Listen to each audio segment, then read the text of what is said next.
When you have travel on the brain like a bee in one's bonnet, nature suddenly makes you realize what a minuscule place you occupy in this world.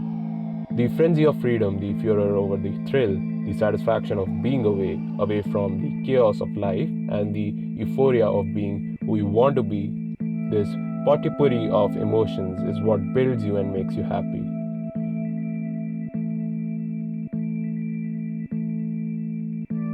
Your mission is not to succumb to those verbose rules and societal stigmas, but to dig in your heels and strive for what you want from life. Life is not a bed of roses. It has its way to test your endurance and skills. But a life lived in fear and remorse is not a life well lived. It does not matter how long you live, but how you live, because that provides you an iota of contentment.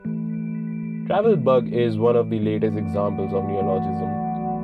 When you have that sudden obsessive desire to pack your bags and leave your phone behind and get ready for an adrenaline rush, they say that the travel bug has bitten you. If someone had told me that this concept is hypothetical a few months back, I would have readily agreed. But now that I have realized the real meaning of this term, it is not easy to just brush aside the thought that even I have been infected by this bug. I refrain from taking leave from work even when I am sick. I watch travel blogs and make notes. My friends know that the common topic for our conversation will be travel. I withdraw socially from verbal small talks and my eyes light up when I see travel gear up for sale. Aren't these symptoms enough to make me realize that something is not normal? I believe the words of Helen Keller: life is either a daring adventure or nothing at all. It is all or nothing. To make the best of life, you can do nothing by halves.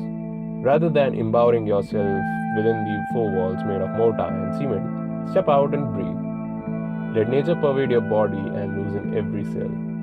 Live like there is no tomorrow, but invest time like you have ample of it. Explore, enjoy, and experience. Travel. Let it take the reins of your life in its hands and lead you to an unpredictable future.